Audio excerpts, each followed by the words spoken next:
ഇന്ത്യക്ക് നിരവധി പ്രധാനമന്ത്രിമാരുണ്ടായിട്ടുണ്ട്. എന്നാൽ എല്ലാ ചർച്ചകളിലും രണ്ട് പേരുകളാണ് ആധിപത്യം പുലർത്തുന്നത്.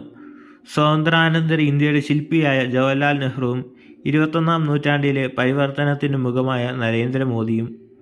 എന്നാൽ ഇന്ത്യയുടെ വിധി യഥാർത്ഥത്തിൽ രൂപപ്പെടുത്തിയത് ആരാണ്? നെഹ്റുവിൻ്റെ മതേതര ജനാധിപത്യ ദർശനങ്ങളും ആസൂത്രിത വികസനവും പോലുള്ള കാര്യങ്ങളാണോ, അതോ ഡിജിറ്റൽ അടിസ്ഥാന സൗകര്യ വികസനം, ആഗോള നയതന്ത്ര ബന്ധം ശക്തിപ്പെടുത്തിയ തുടലായ മോദിയുടെ നേട്ടങ്ങളാണോ? മോദിയാണോ നെഹ്റുവാണോ മികച്ച പ്രധാനമന്ത്രി എന്നാണ് ഇന്നത്തെ വീഡിയോയിൽ നോക്കാനായി പോകുന്നത്. നമുക്ക് ആദ്യം ഇന്ത്യയുടെ പ്രഥമ പ്രധാനമന്ത്രിയായ ജവഹർലാൽ നെഹ്റു ഇന്ത്യക്ക് നൽകിയ സംഭാവനകൾ ഏതൊക്കെയാണെന്ന് നോക്കാം. അതിൽ ഒന്നാമത്തെ സംഭാവന ഭരണഘടനാപരവും രാഷ്ട്രീയപരവുമാണ്. ജനാധിപത്യത്തിൻ്റെ സ്ഥാപനമായിരുന്നു നെഹ്റു ഇന്ത്യക്ക് നൽകിയ ഏറ്റവും വലിയൊരു സംഭാവന. ഇന്ത്യ ഒരു ജനാധിപത്യ രാഷ്ട്രമായി രൂപപ്പെടുത്താൻ ഭരണഘടനാപരമായ സ്ഥാപനങ്ങളെ നെഹ്റു ശക്തിപ്പെടുത്തി. അടുത്ത മതനിരപേക്ഷതയാണ്. മതേതരത്വം ഇന്ത്യയുടെ അടിസ്ഥാന തത്വമായി നിലനിർത്തി. വിഭജനശേഷവും മതസൗഹാർദ്ദം നിലനിർത്താൻ നെഹ്റു വളരെയധികം പരിശ്രമിച്ചു. അടുത്ത ഫെഡറലിസമാണ്. കേന്ദ്ര സംസ്ഥാന ബന്ധങ്ങൾ സംവേദനാത്മകമായി രൂപപ്പെടുത്തുന്നതിൽ നെഹ്റു പ്രധാന പങ്കുവഹിച്ചു. അടുത്ത ആസൂത്രണ കമ്മീഷനാണ്. 1950കളിൽ രൂപീകരിച്ച സാമ്പത്തിക ആസൂത്രണത്തിന് തുടക്കം കുറിക്കാൻ ആസൂത്രണ കമ്മീഷനുകൾക്ക് സാധിച്ചു. അടുത്തത് സാമ്പത്തിക വികസന ദർശനങ്ങളാണ്. അതിൽ ഒന്നാമത്തേത് പഞ്ചവത്സര പദ്ധതികളാണ്. ആസൂത്രിത വികസനത്തിന് തുടക്കം കുറിക്കാൻ പഞ്ചവത്സര പദ്ധതികൾക്ക് സാധിച്ചു. കൃഷി, വ്യവസായം, ജലസേചനം, വൈദ്യുതി എന്നിവയിൽ നിക്ഷേപം നടത്തി. അടുത്ത മിശ്ര സമ്പദ് വ്യവസ്ഥയായിരുന്നു. പൊതുമേഖലയും സ്വകാര്യ മേഖലയും ചേർന്ന സമമായ രീതിയിലുള്ള ഒരു മിശ്ര സമ്പദ് വ്യവസ്ഥ ഇന്ത്യയിലേക്ക് കൊണ്ടുവരുന്നതിൽ നെഹ്റു പ്രധാന പങ്കുവഹിച്ചു. അടുത്ത ഇറക്കുമതി ബദൽ ഉൽപ്പാദനമാണ്. ആഭ്യന്തര ഉൽപ്പാദനത്തെ പ്രോത്സാഹിപ്പിച്ചു. അടുത്ത വ്യവസായവൽക്കരണമാണ്. സ്റ്റീൽ പ്ലാന്റ്സ്, ഹെവി ഇൻഡസ്ട്രീസ് തുടങ്ങിയവ സ്ഥാപിക്കുന്നതിൽ നെഹ്റു പ്രധാന പങ്കുവഹിച്ചു. അടുത്ത വിദ്യാഭ്യാസപരവും ശാസ്ത്രീയപരവും സാങ്കേതികപരവുമായ നേട്ടങ്ങളാണ്. അതിലൊന്നാമത്തേത് IITS, IIMS, UGC എന്നിവ ഉന്നത വിദ്യാഭ്യാസത്തിനും ഗവേഷണത്തിനുമായി സ്ഥാപിച്ചു എന്നിവയാണ്. ഇവയുടെ അനവധി സ്ഥാപനങ്ങൾ സ്ഥാപിക്കാനും നെഹ്റുവിന് സാധിക്കുകയുണ്ടായി. അടുത്ത ഗവേഷണ ലബോറട്ടറികളാണ്. ശാസ്ത്രപരമായ അന്വേഷണത്തിനും നവീകരണത്തിനും പ്രോത്സാഹനം നൽകി. അടുത്ത ശാസ്ത്രബോധം അഥവാ സയൻറ്റിഫിക് ടെമ്പർ എന്ന ആശയം പ്രചരിപ്പിച്ചു. ഡിസ്കവറി ഓഫ് ഇന്ത്യ എന്ന പുസ്തകം എഴുതി. ഇന്ത്യയുടെ സാംസ്കാരികപരമായ ആഴം വിവരിച്ച ഒരു കൃതിയായിരുന്നു ദ ഡിസ്കവറി ഓഫ് ഇന്ത്യ. അടുത്ത വിദേശ നയത്തിൻ്റെ കാര്യത്തിലാണ്. ചേരിചേരാ നയം അഥവാ നോൺ അലൈൻമെൻറ്റ് മൂവ്മെൻറ്റ്. ശീതയുദ്ധകാലത്ത് സോവിയറ്റ് യൂണിയൻ്റെ കൂടെയോ അമേരിക്കയുടെ കൂടെയോ ചേരാതെ ഒരു നിഷ്പക്ഷ നിലപാടെടുക്കാൻ ഇന്ത്യക്ക് സാധിച്ചു. അടുത്തത് പഞ്ചശീല തത്വങ്ങളാണ്. ചൈനയുമായി സമാധാനപരമായ സഹവർത്തിത്വത്തിനായി രൂപപ്പെടുത്തിയ തത്വങ്ങളായിരുന്നു പഞ്ചശീല തത്വങ്ങൾ. സാമ്രാജ്യത്വ വിരുദ്ധ നിലപാട്. ആഫ്രിക്ക, ഏഷ്യൻ രാജ്യങ്ങളുമായി നല്ല രീതിയിൽ സഹകരണം സ്ഥാപിക്കുകയും ചെയ്തു. അടുത്തത് സാമൂഹിക സംരംഭങ്ങളാണ്. അതിലൊന്നാമത്തേത് ശിശുദിനമാണ്. നെഹ്റു കുട്ടികളെ വളരെയധികം ഇഷ്ടപ്പെട്ടിരുന്നു. അദ്ദേഹത്തെ കുട്ടികൾ ചാച്ചാജി എന്നാണ് വിളിച്ചിരുന്നത്. നവംബർ 14 കുട്ടികളോടുള്ള സ്നേഹത്തിൻ്റെ പ്രതീകമായി ചിൽഡ്രൻസ് ഡേ ആയി ആഘോഷിക്കുന്നു. അടുത്ത് ഗ്രാമീണ വികസനത്തിൻ്റെ കാര്യത്തിലാണ്.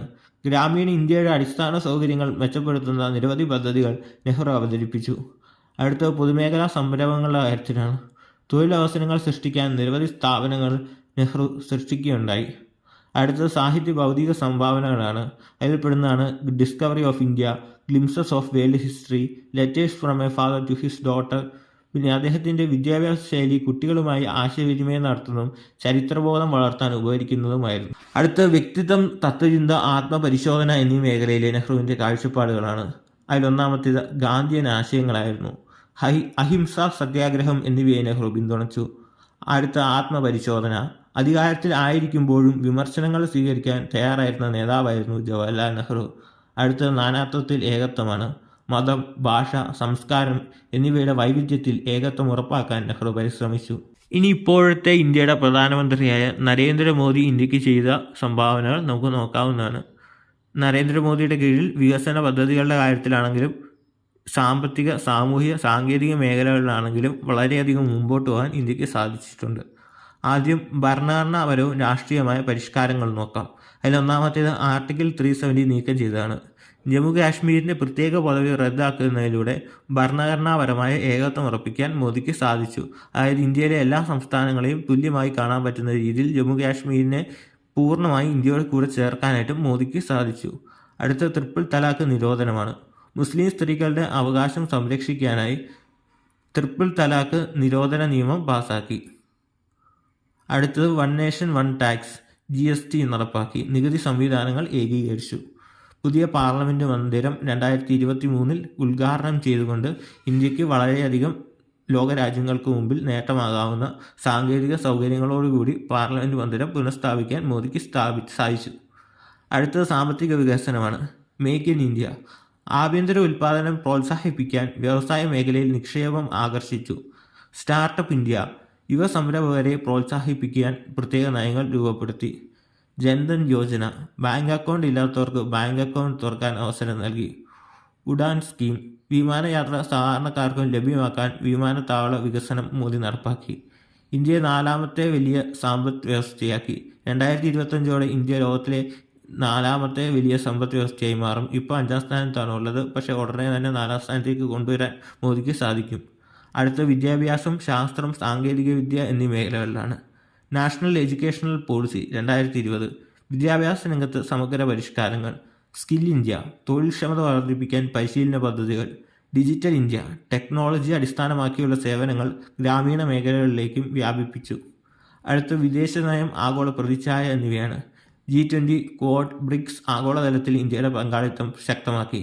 ഇന്ത്യ ഇത്തരം പല സംഘടനകളിലും പ്രബലമായ ശക്തിയായി മാറി. Vaccine diplomacy. കോവിഡ് കാലത്ത് മറ്റ് രാജ്യങ്ങളിലേക്ക് വാക്സിൻ വിതരണം. അടുത്തത് ആഗോള പുരസ്കാരങ്ങളാണ്. 27 വിദേശ രാജ്യങ്ങളുടെ പുരസ്കാരങ്ങൾ മോദിക്ക് കിട്ടുകയുണ്ടായി. ഇത് എടുത്തു പറയേണ്ട ഒരു നേട്ടമാണ്. അടുത്തത് സാമൂഹിക പദ്ധതികളാണ്. സ്വച്ഛ് ഭാരത് അഭിയാൻ. ശുചിത്വം പ്രോത്സാഹിപ്പിക്കാൻ ദേശീയ തലത്തിൽ അവതരിപ്പിച്ച ഒരു പരിപാടിയായിരുന്നു സ്വച്ഛ് ഭാരത് അഭിയാൻ. ഇതിലൂടെ നിരവധി ആളുകൾക്ക് ടോയ്ലറ്റ് കിട്ടുകയും ശൗചാലയങ്ങൾ ഉപയോഗിക്കാനുള്ള അവസരം ലഭിക്കുകയും ചെയ്തു. അടുത്തത് ഉജ്ജ്വല യോജനയാണ്. പാവപ്പെട്ട കുടുംബങ്ങൾക്ക് സൗജന്യ ഗ്യാസ് കണക്ഷൻ. അടുത്തത് ആയുഷ്മാൻ ഭാരത്. ആരോഗ്യ ഇൻഷുറൻസ് പദ്ധതി. പാവപ്പെട്ടവർക്ക് ചികിത്സാ സൗകര്യം. PM കിസാൻ. കർഷകർക്ക് നേരിട്ട് ഒരു വർഷം 6000 രൂപയുടെ സാമ്പത്തിക സഹായം. നമ്മുടെ നാട്ടിലെ പല കർഷകരും ഈ സഹായം ഇപ്പോൾ ലഭിക്കുന്നവരാണ്. അടുത്തത് സേവാ പക്വാഡ. സേവന പ്രചാരണങ്ങൾ, രക്തദാന ക്യാമ്പുകൾ, ആരോഗ്യ ക്യാമ്പുകൾ എന്നിവ സംഘടിപ്പിച്ചു. അടുത്ത അടിസ്ഥാന സൗകര്യ വികസന മേഖലയിലാണ്. വന്ദേ ഭാരത് എക്സ്പ്രസ്. അതിവേഗ റെയിൽവേ സർവീസായ വന്ദേ ഭാരത് എക്സ്പ്രസ് ഇന്ത്യയിൽ ഇൻട്രൊഡ്യൂസ് ചെയ്യാൻ നരേന്ദ്രമോദിക്ക് സാധിച്ചു. Highway network expansion. നിതിൻ ഗഡ്കരിയുടെ കീഴിൽ വളരെ വേഗം തന്നെ ദേശീയ ഹൈവേ വികസനത്തിൽ മുന്നേറാൻ മോദിക്ക് സാധിച്ചു. Cruise tourism. മുംബൈയിൽ ഇൻ്റർനാഷണൽ ക്രൂയിസ് ടെർമിനൽ ആരംഭിച്ചു. അടുത്ത രാഷ്ട്രീയ ശൈലി ആൻഡ് ജനകീയതയാണ്. മൻ കി ബാത്ത്. ജനങ്ങളുമായി നേരിട്ട് ആശയവിനിമയം. Election dominance. 2014, 2019, 2024 ഇലക്ഷനുകളിൽ തുടർച്ചയായി വിജയം നേടാൻ മോദിക്ക് സാധിച്ചു. ഹിന്ദുത്വ എക്സ്പാൻഷൻ. രാഷ്ട്രീയ സാംസ്കാരിക നിലപാടുകൾക്ക് ദേശീയ വ്യാപ്തി കൊണ്ടുവരാൻ മോദിക്ക് സാധിച്ചു. ഇനി മോദിക്ക് കൊണ്ടുവരാൻ പറ്റിയ മറ്റൊരു വലിയ നേട്ടമാണ് ഇന്ത്യയിൽ രാമക്ഷേത്ര നിർമ്മാണം. അതായത് അയോധ്യയിൽ രാമക്ഷേത്ര നിർമ്മാണം നടത്തി അത് ഉദ്ഘാടനം ചെയ്യാൻ നരേന്ദ്രമോദിക്ക് സാധിച്ചു എന്ന് പറയുന്നത് വളരെ എടുത്തു പറയേണ്ട ഒരു നേട്ടമാണ്. ഇനി നമുക്ക് മോദിയാണോ നെഹ്റു ആണോ മികച്ച പ്രധാനമന്ത്രി എന്ന് നോക്കാവുന്നതാണ്. മികച്ച പ്രധാനമന്ത്രിയെ നോക്കുമ്പോൾ നെഹ്റുവിന് ചില വീഴ്ചകൾ പറ്റിയിട്ടുണ്ട്. അതിലൊന്നാമത്തേത്, നെഹ്റു നിഷ്പക്ഷവാദിയാണെന്ന് പറഞ്ഞിരുന്നെങ്കിൽ പോലും സോവിയറ്റ് ചേരിയുമായി കൂടുതൽ അടുത്തു. ഇന്ത്യയിലൊരു സോഷ്യലിസ്റ്റ് മോഡൽ ഭരണമാണ് നെഹ്റു നടത്തിക്കൊണ്ടിരുന്നത്. അതിൻ്റെ പോരായ്മകൾ ഇന്ത്യയുടെ സാമ്പത്തിക രംഗത്തിന് 1990-കൾ വരെ ഉണ്ടായിരുന്നു. അതിനുശേഷം PV നരസിംഹറാവുവിൻ്റെ നേതൃത്വത്തിൽ വന്ന ഗവൺമെൻറ് സ്വകാര്യവൽക്കരണം, ആഗോളവൽക്കരണം മുതലായ കാര്യങ്ങൾ നടത്തിയതുകൊണ്ട് മാത്രമാണ് ഇന്ത്യ ആ സോഷ്യലിസ്റ്റ് ദുർഭൂതങ്ങളിൽ നിന്ന് ഇപ്പോൾ ഭാഗികമായെങ്കിലും രക്ഷ പ്രാപിച്ചിരിക്കുന്നത്. അത് നെഹ്റുവിൻ്റെ ഒന്നാമത്തെ പോരായ്മയാണ്. അതുപോലെ തന്നെ ചൈനയുമായുള്ള ബന്ധത്തിൻ്റെ കാര്യത്തിലും നെഹ്റുവിന് മണ്ടത്തരം പറ്റി. ചൈനയെ അമിതമായി വിശ്വസിച്ചു എന്നത് നെഹ്റു ചെയ്ത ഒരു അബദ്ധമായിരുന്നു. ഇവിടെയാണ് മോദിയുടെ വിദേശ നയത്തിൻ്റെ തന്ത്രപരമായ സമീപനം നോക്കേണ്ടത്. അതിലൊന്നാമത്തേതാണ് multi alignment strategy. America, Russia, Japan, Gulf രാജ്യങ്ങൾ എന്നിവയുമായുള്ള തന്ത്രപരമായ ബന്ധം മോദി ഊട്ടിയുറപ്പിച്ചു. ക്വാഡ്, G20, ബ്രിക്സ് എന്നിവയിൽ ശക്തമായ പങ്കാളിത്തം ഇന്ത്യ ഉറപ്പാക്കി. Vaccine diplomacy, Balakot air strike, UNGA പ്രസംഗങ്ങൾ എന്നിവയിലൂടെ ആഗോളതലത്തിൽ ഇന്ത്യയുടെ പ്രതിച്ഛായ ഉയർത്തി. ചൈനയുമായി സുരക്ഷാ വിഷയങ്ങളിൽ കടുത്ത നിലപാട് സ്വീകരിക്കാനും ഇന്ത്യക്ക് സാധിച്ചു.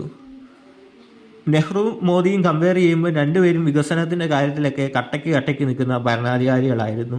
എന്നാൽ വിദേശ നയത്തിൻ്റെ കാര്യത്തിലാകുമ്പം മോദി കുറച്ചുകൂടി ശക്തനാണെന്ന് നമുക്ക് കാണാൻ സാധിക്കും. അത് മാത്രമല്ല, സൈനിക ശക്തിയുടെ കാര്യത്തിൽ നെഹ്റുവിൻ്റെ ഭരണകാലത്ത് ഇന്ത്യ തീരെ പുറകിലായിരുന്നു. എന്നാൽ ഇന്ത്യയെ ലോകത്തിലെ 4ാമത്തെ വലിയ സൈനിക ശക്തിയാക്കി മാറ്റാൻ മോദിക്ക് സാധിച്ചിട്ടുണ്ട്. ഇത് മോദിയുടെ എടുത്തു പറയേണ്ട നേട്ടമാണ്. അപ്പോൾ അതിൽ നിന്ന് നമുക്ക് മനസ്സിലാകുന്നത് മോദി കുറച്ചുകൂടി മികച്ച പ്രധാനമന്ത്രിയാണെന്നാണ്. നിങ്ങൾക്ക് ഇതിനോട് വിമർശനങ്ങളുണ്ടെങ്കിൽ അറിയിക്കാം കമൻറ്റുകളായിട്ട്. നെഹ്റു ആണെന്നുണ്ടെങ്കിൽ അത് അറിയിക്കാവുന്നതാണ്. ഏതായാലും മറ്റൊരു വീഡിയോയുമായി വീണ്ടും കാണാം. അതുവരെ ഗുഡ് ബൈ.